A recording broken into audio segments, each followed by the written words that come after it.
है रोजगार बढ़ता है।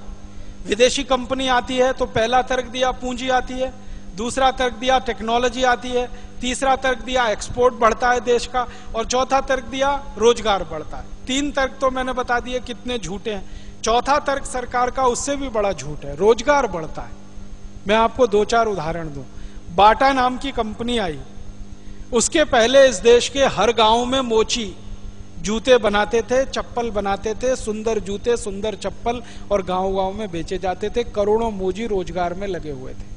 बाटा ने आके क्या किया, करोड़ों मोचियों का रोजगार छीन लिया और एक ब्रांड नेम बना दिया बाटा। उस ब्रांड नेम से प्रभावित होकर हमारे देश के पढ़े लिखे लोगों ने, जिनको मैं बार बार पढ़े लिखे मूर्ख कहता हूं, क्योंकि मूर्खाई सबसे ज्यादा पढ़े लिखों में है, बिना पढ़े लिखे बहुत होशियार हैं इस देश में। यह मेरा 18 साल का तजुर्बा है। पढ़े लिखे लोगों ने विज्ञापन से प्रभावित होकर मोची से जूते खरीदना बंद कर दिया और उसके बारे में कुतर्क देना शुरू कर दिया। मोची अच्छा नहीं है, जूते बढ़िया नहीं बनाता, जल्दी टूट जाते हैं, फलाना है, ढिमाका है। बाटा से खरीदना शुरू किया।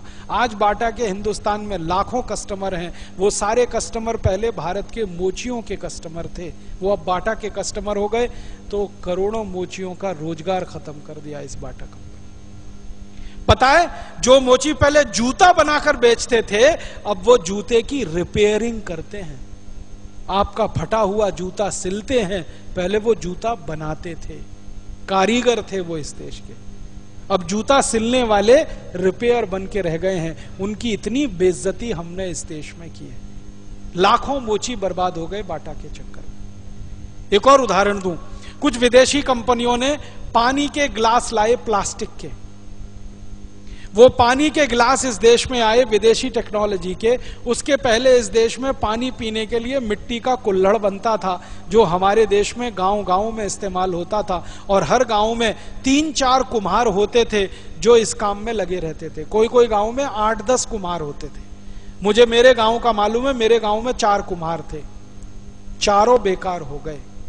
और हिंदुस्तान में 1.5 करोड़ से ज्यादा कुम्हारों की जमात है जो बर्बाद हो गई जब से ये प्लास्टिक के गिलास आए और हमने उसमें पानी पीना शुरू कर दिया। रेफ्रिजरेटर आए, हमने उनमें पानी रखना शुरू कर दिया।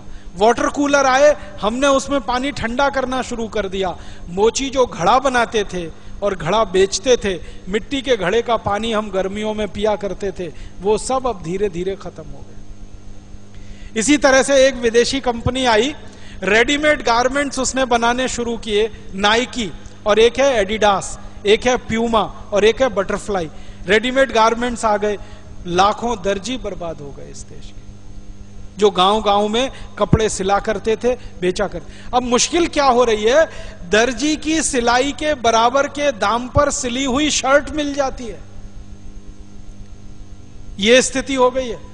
और सिली हुई शर्ट वो चाइना से और पता नहीं कहां से आ जाती है, और वो सब सिंथेटिक गारमेंट्स हैं जो बहुत सस्ते पड़ते हैं, क्योंकि सब्सिडी और टैक्स रिबेट बहुत ज्यादा है उन कपड़ों पर चीन में और दूसरे देशों में।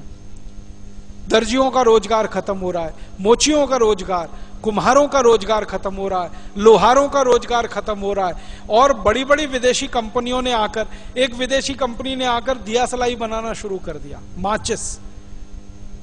मालूम है, विम को माचिस की डिब्बी बनाना शुरू कर दिया।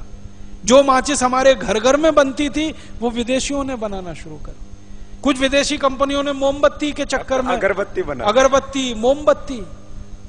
कुछ विदेशी कंपनियों ने आटा बेचना शुरू कर दिया, जो गांव गांव में पहले पिसता था चक्कियों पर, उसका रोजगार था। कई विदेशी कंपनियों ने तेल बेचना शुरू कर दिया पैकिंग करके, जो गांव गांव के तेली हुआ करते थे, कोलू चलाया करते थे, तेल निकाला करते थे, उनके रोजगार खत्म हो गए सबके। पारंपरिक रूप से करोड़ों लोग जो हमारे काम में लगे हुए थे, और सिंथेटिक कपड़े आए, तब से तो ये सूती खादी के कपड़े में बर्बादी आ गई। पहले खादी का कपड़ा हर गांव में बनता था, हर गांव में पहना जाता था। उसके बाद सिंथेटिक कपड़े आ गए, खादी के कपड़े की बिक्री कम हो गई। आज पूरे हिंदुस्तान में मात्र कुल कपड़े का 1% ही खादी का कपड़ा बिकता है, लेकिन उसके कारण भी 15 लाख लोगों को सीधे रोजगार मिला हुआ है। मैं सीधा हिसाब बताता हूं, अगर 100% खादी बिकने लगे तो 15 करोड़ लोगों को रोजगार तो खादी में ही मिल सकता है, लेकिन वो नहीं हो रहा है। गांव गांव में सिंथेटिक कपड़े घुस गए, सिंथेटिक चीजें घुस गई, विदेशी कंपनियों का माल। उससे साबुन में ये हिंदुस्तान लीवर आया, छोटी छोटी साबुन बनाने की सैकड़ों इकाइयां बंद हो गई इस देश में।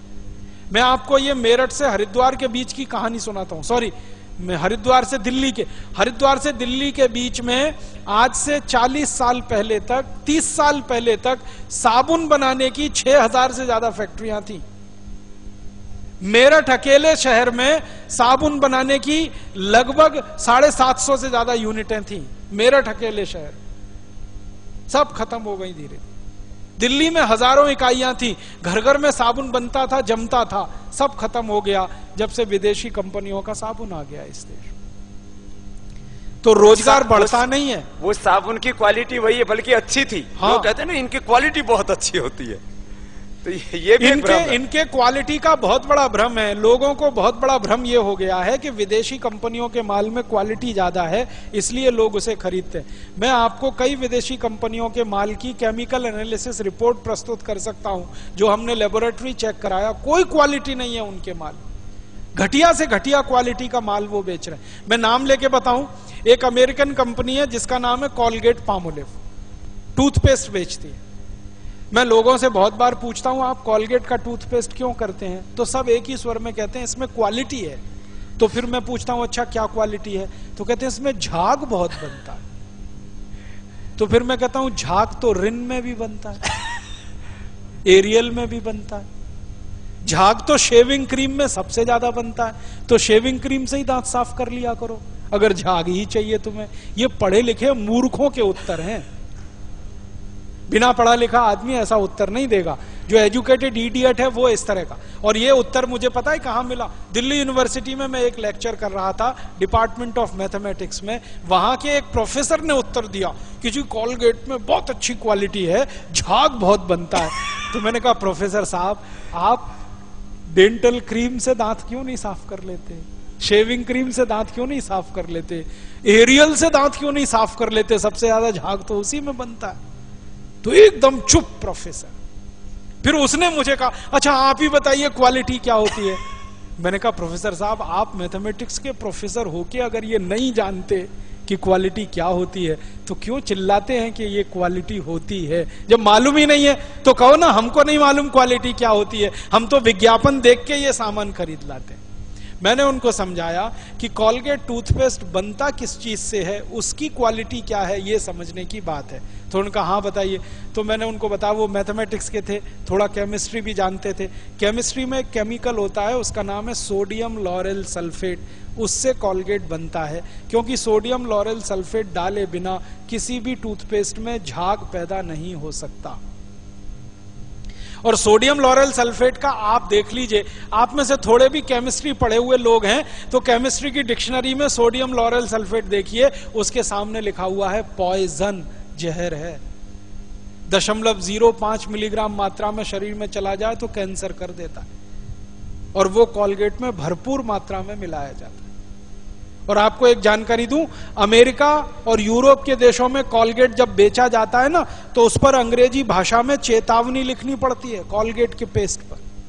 जैसे भारत में सिगरेट के पैकेट पर लिखा रहता है ना, सिगरेट पीना स्वास्थ्य के लिए हानिकारक है, वैसे अमेरिका और यूरोप में कॉलगेट के डिब्बे पर लिखा रहता है कॉलगेट करना स्वास्थ्य के लिए हानिकारक। लिखते अंग्रेजी में है, मैं बताता हूं वो क्या लिखते हैं। वो 3 वाक्य लिखते हैं। पहला लिखते हैं Colgate is injurious to health, स्वास्थ्य के लिए खतरनाक है।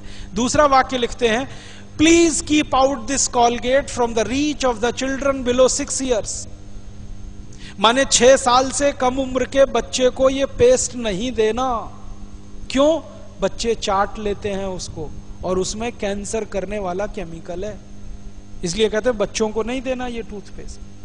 फिर आगे के सेंटेंस में लिखते हैं in case of accidental injection please contact immediately poison control centre. माने गलती से किसी बच्चे ने कॉलगेट कर लिया तो तुरंत हॉस्पिटल लेके जाना उसको, इतना खतरनाक है।